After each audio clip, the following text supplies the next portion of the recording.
Hello everyone, welcome to MSP traders. आज की video की टॉपिक है सपोर्ट एंड रेसिस्टेंस। इस वीडियो में मैं बात करूंगा सपोर्ट रेसिस्टेंस क्या है, कैसे आप इसको ड्रॉ कर सकते हो, कैसे इसको कंफर्म कर सकते हो और एक्चुअली कैसे इसको यूज कर सकते हो। तो सबसे पहले यहाँ पर मैं एक चार्ट खोला हूँ अदानी एंटरप्राइज का, और यहाँ पर मैं ऑलरेडी सपोर्ट रेसिस्टेंस ड्रॉ करके रखा हूँ। तो बेसिकली सपोर्ट क्या है? सपोर्ट जो है, जब कोई भी एक लाइन है या फिर जोन है। नॉर्मली सपोर्ट किसी भी तरह सिंगल लाइन नहीं हो सकता, एक जोन है। ये प्राइस आएगा नीचे की तरफ, यहाँ पर सपोर्ट के बायर्स जो है, बायर्स बाई करेगा, प्राइस ऊपर चला जाएगा। तो अगर प्राइस इस एरिया पे आता है, बायर्स बाई करते हैं और फिर ऊपर चला जाता है, तो ये एरिया बनता है सपोर्ट एरिया। सेम अगर प्राइस नीचे की तरफ ऊपर जा रहा है और किसी एरिया पे सेलर्स आता है और सेलर्स उस प्राइस को पुश करके नीचे भेज देता है, तो यहाँ पर ये जोन अभी बन जाता है रेसिस्टेंस, कि प्राइस उस एरिया के ऊपर नहीं जा पाया। तो बेसिकली सपोर्ट जब प्राइस नीचे आ रहा है तो बायर्स को सपोर्ट करता है, रेसिस्टेंस जब ऊपर जाता है प्राइस तो बायर्स को रेसिस्ट करता है, ऊपर जाने नहीं देता है। तो बेसिक, बहुत ही बेसिक कॉन्सेप्ट है। तो अभी यहाँ पर बात करूंगा कि आप कैसे सपोर्ट रेजिस्टेंस कंफर्म कर सकते हो। फॉर एग्जाम्पल यहाँ पर जो अदानी का चार्ट मैं खोला हूँ, यहाँ पर 2023 में अदानी का एक रिपोर्ट पेश किया था हिंडनबर्ग ने। उसके कारण ये स्टॉक ऊपर से नीचे यहाँ तक इतना फॉल हुआ था, ऑलमोस्ट 70%, 75% का फॉल था। अगर इसको यहाँ से देखा जाए तो इसका जो हाई से यहाँ तक 76%, 75% ऐसे कुछ नीचे आया था। तो नॉर्मली क्या है, नॉर्मली आपको दिखेगा कि ये बहुत बड़ा क्रैश है, मार्केट नीचे आ गया। पर यहाँ पर अगर देखा जाए एग्जैक्टली जो एरिया पे प्राइस आया है, उस एरिया पे प्राइस ने सपोर्ट लिया है। तो ये जो व्हाइट लाइंस है ये सपोर्ट्स है, ये सारा सपोर्ट्स है। प्राइस यहाँ पर सपोर्ट ले रहा है। तो बेसिकली क्या है, बेसिकली ये जो पिवोट पॉइंट्स है, पिवोट पॉइंट्स मैं यहाँ पर ईयरली टाइम फ्रेम में प्लॉट किया हूँ, ईयरली पीरियड्स। तो यहाँ पर जो व्हाइट लाइंस है ये previous year high, previous year low, मतलब 2022 का हाई, 22 का लो, सेम 2023 का हाई, ये 23 का लो ये। तो जैसे जैसे ईयर बढ़ता जाएगा वैसे वैसे इसका जो सपोर्ट रेसिस्टेंस बनता जाएगा। और यहाँ पर क्या है, और ये जो पिंक बार है, जो इसका हाई और लो, इसका मिड पॉइंट है ये पिंक।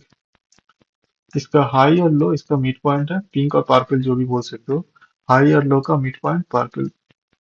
तो बेसिकली क्या है, बेसिकली ये पिवोट डिफाइंड सपोर्ट रेसिस्टेंस है, क्योंकि ये मार्केट का जो स्ट्रक्चर है उस हिसाब से ये एडजस्ट होता रहेगा। फॉर एग्जांपल यहाँ पर मार्केट 2022 में बहुत अच्छा रैली दिखाया, तो यहाँ पर जो इसका जो रेंज है वो काफी बड़ा है। तो उस हिसाब से यहाँ पर एक बड़ा रेंज बन गया। अभी देखो ये 2024 में ये रेंज ऑलमोस्ट सेम ही था, या फिर थोड़ा सा छोटा हो सकता है, पर डेफिनेटली 2025 में इसका रेंज छोटा हो गया। तो इसका मतलब जो यहाँ पर सपोर्ट से रेजिस्टेंस जो डिस्टेंस था, यहाँ पर उस सपोर्ट और रेजिस्टेंस का डिस्टेंस कम हो गया है। तो मैं ये बोलना चाहता हूँ कि पिवोट पॉइंट्स यूज करके आप ये बेसिक सपोर्ट रेजिस्टेंस आपको खुद से देखना नहीं पड़ेगा, ये खुद ऑटोमेटिकली एडजस्ट होकर काम करता है। और इससे क्या होता है, इससे आपको मार्केट का स्ट्रक्चर समझ आता है। फॉर एग्जांपल 2022, यहाँ पर देखो मार्केट जो 2021 का हाई है इसके ऊपर ओपन होता है, यहाँ पर थोड़ा सा कंसोलिडेट करके रेंज बनाया और फिर ब्रेकआउट दिया, फिर पुल बैक किया, फिर ब्रेकआउट दिया, फिर पुल बैक किया, फिर ब्रेकआउट दिया। और अगर देखा जाए प्राइस यहाँ पर सपोर्ट लेके ऊपर गया, ये रेजिस्टेंस ब्रेक किया, अगला रेजिस्टेंस ब्रेक किया, फिर ऊपर गया। यहाँ पर जो अगला जो रेजिस्टेंस है वो भी होगा। मैं बहुत ज्यादा रेजिस्टेंस यहाँ पर ड्रॉ नहीं किया क्योंकि बहुत ही स्ट्रेच हो गया था। अगर जरूरत पड़े फिर मैं एक्टिवेट करता हूँ, नहीं तो नॉर्मली ऑफ ही रहता है।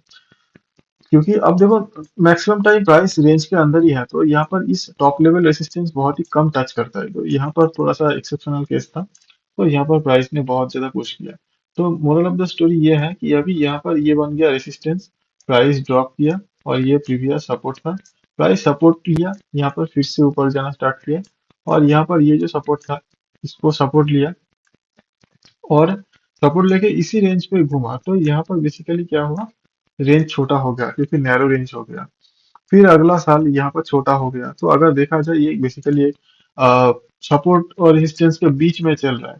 तो ये एक इम्पोर्टेंट चीज है, अगर आपको समझना है कि अगर प्राइस फॉर एग्जांपल यहाँ पर सपोर्ट लिया फिर ऊपर गया, यहाँ पर सपोर्ट लिया फिर ऊपर गया, और यहाँ पर देखो अगर इस एरिया छोड़ के पूरा टाइम प्राइस किसी सपोर्ट रेजिस्टेंस पे टच ही नहीं किया, तो ये जो एरिया है नॉर्मली नो ट्रेड जोन है। यहाँ पर देखो, यहाँ पर प्राइस ने सपोर्ट लिया फिर ऊपर गया, फिर सपोर्ट और रेजिस्टेंस किसी जगह टच नहीं किया, तो जब तक ये टच नहीं करेगा यहाँ पर आपको बहुत ज्यादा मोमेंटम या वॉलेटिलिटी नहीं दिखेगा। तो जो पिवोट पॉइंट्स का जो सपोर्ट रेजिस्टेंस है, इसीलिए वो इम्पोर्टेंट है, क्योंकि जब भी ये पॉइंट पे टच करेगा तब भी ये इसका जो रिएक्शन दिखाएगा। तो बेसिकली आपको खुद से ड्रॉ नहीं करना है, आप जैसे टाइम प्लॉट चार्ट चार्ट को प्लॉट में डालोगे और यहाँ पर जो टाइम फ्रेम सेट करोगे, तो उस हिसाब से आपका जो सपोर्ट रेजिस्टेंस बन जाएगा। तो अगर फॉर एग्जांपल इसको अगर मानिए कि इस चार्ट को क्वार्टरली सपोर्ट रेजिस्टेंस पे देखोगे, क्योंकि आप थोड़ा सा शॉर्ट टाइम पे ट्रेडिंग करते हो, तो यहाँ पर अगर देखा जाए क्वार्टर ऑन क्वार्टर बेसिस पे लास्ट 2 क्वार्टर के देखिए, यहाँ पर अगेन ये लास्ट क्वार्टर सपोर्ट लिया फिर ऊपर चला गया। यहाँ पर देखो ये जो सपोर्ट फिर से बना, फिर सपोर्ट बना, फिर ऊपर चला गया, यहाँ पर रेसिस्टेंस फेस किया, अगला टाइम फिर से रेसिस्टेंस फेस किया, फिर नीचे आ गया, फिर यहाँ पर सपोर्ट लिया, फिर यहाँ पर आया, इसको क्रॉस करके ऊपर गया, यहाँ तक पहुंच गया, फिर रेसिस्टेंस मिला ये। तो बेसिकली आपका सपोर्ट और रेसिस्टेंस ऑटोमेटिकली आपको बस देखना है कि उस एरिया पे सपोर्ट और रेसिस्टेंस ले रहा है या फिर ब्रेक कर रहा है। ठीक है, अगर लेना है तो ऐसे लेगा, रेसिस्टेंस ऐसे रिएक्ट करेगा, और अगर सपोर्ट फेल हो रहा है कि सपोर्ट एक्सेप्ट हो रहा है, वो चीज आपको यहाँ पर जैसे दिखेगा, जैसे प्राइस यहाँ पर ड्रॉप हुआ है, वापस ट्राई किया, फिर फाइनली सपोर्ट लेके फिर ऊपर गया। तो ये बहुत ही बेसिक चीजें हैं जो मैं आपको बता रहा हूँ, सपोर्ट और रेसिस्टेंस आपको पिवोट पॉइंट्स के थ्रू कैसे यूटिलाइज करना है। और इसके लिए आप किसी भी तरह पिवोट पॉइंट्स आप यूज करते हो, उसको आप यूज कर सकते हो। अगर आपका जो बेस्ट पार्ट है कि आप जिस टाइम फ्रेम में या फिर जिस स्टाइल में ट्रेड करते हो, फॉर एग्जांपल मैं अगर स्विंग ट्रेडिंग करूंगा, तो यहाँ पर मैं मंथली सिलेक्ट कर सकता हूँ, थोड़ा सा पोजिशनल करूंगा, फिर यहाँ पर क्वार्टरली पिवोट्स है, इंट्राडे में डेली पिवोट्स है। तो पिवोट्स बेसिकली आपको, अब जैसे मैं टाइम फ्रेम स्विच किया, अभी मैं थोड़ा सा मंथली टाइम फ्रेम में देखूंगा, तो यहाँ पर मंथली में और भी छोटा हो गया, और भी आपको कॉम्पैक्ट सपोर्ट रेजिस्टेंस लाइन दिखेगा। फॉर एग्जांपल यहाँ पर देखो, प्राइस ने आया, सपोर्ट लिया फिर ऊपर गया, फिर सपोर्ट लिया फिर ऊपर गया, यहाँ पर ऊपर जाने का रेजिस्टेंस फेस किया, नीचे आया, फिर सपोर्ट लिया फिर ऊपर गया, फिर सपोर्ट लिया, ये फेल हो गया, डाउन। तो यहाँ पर फिर से सपोर्ट लिया फिर ऊपर गया, फिर से सपोर्ट लिया फिर ऊपर गया। तो ऐसे करके ये चलता, आप जितना टाइम फ्रेम छोटा करोगे उतना आपको नॉइज दिखेगा। आप मैं नॉर्मली ईयरली पिवोट्स यूज करता हूँ, ताकि यहाँ पर थोड़ा सा चार्ट क्लियर लगे और आपको बहुत आसानी से इसका जो मार्केट स्ट्रक्चर है वो पता चल पाए। तो मैं यहाँ पर कीबोर्ड्स के ऊपर एक कंप्लीट सीरीज बना रहा हूँ, जहाँ पर आपको स्टेप बाय स्टेप कैसे आपको कीबोर्ड्स समझना है, कैसे आपको कीबोर्ड्स में पहले आपको कीबोर्ड समझना है, फिर आप उस पे कैसे ट्रेड कर सकते हो, उसके साथ कौन सा इंडिकेटर यूज कर सकते हो। फॉर एग्जांपल मैं कीबोर्ड्स के साथ ईएमए यूज करता हूँ, तो प्राइस आया, सपोर्ट लिया ईएमए पे और निकल गया। फिर उसके साथ और क्या क्या कर सकते हो, वो सारा चीज मैं स्टेप बाय स्टेप यहाँ पर एक कंटेंट बना रहा हूँ। इस पेज का लिंक मैं वीडियो के डिस्क्रिप्शन में डाल दूंगा। अगर आपको ये चीज देखना है, तो आप यहाँ पर जाके ये चीज देख सकते हो, सीख सकते हो कैसे स्टेप बाय स्टेप आप कीबोर्ड्स में मास्टरी कर सकते हो। तो ये था वीडियो आज का। अगर आपको वीडियो अच्छा लगे, वीडियो को लाइक कीजिए, चैनल को सब्सक्राइब कीजिए, ऐसे वीडियो मैं डेली पोस्ट करता हूँ रेगुलर बेसिस पे। तो मिलते हैं अगले वीडियो में, तब तक के लिए stay happy, stay blessed, happy trading.